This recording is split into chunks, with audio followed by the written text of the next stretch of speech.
கஷ்டப்படும் போது நமக்கு உதவுவாரில்லை, கடன்பட்ட போது அதை தீர்ப்பவரில்லை.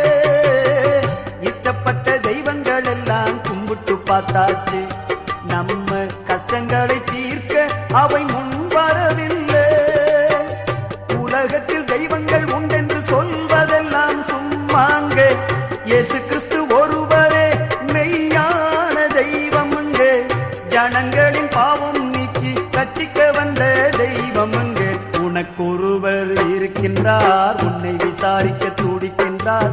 உன்னையும் என்னையும் இயேசு நேசிக்கிறார், உன்னை உள்ள கைகளில் வரைந்திருக்கிறார். உனக்கொருவர் இருக்கின்றார், உன்னை விசாரிக்க துடிக்கின்றார்.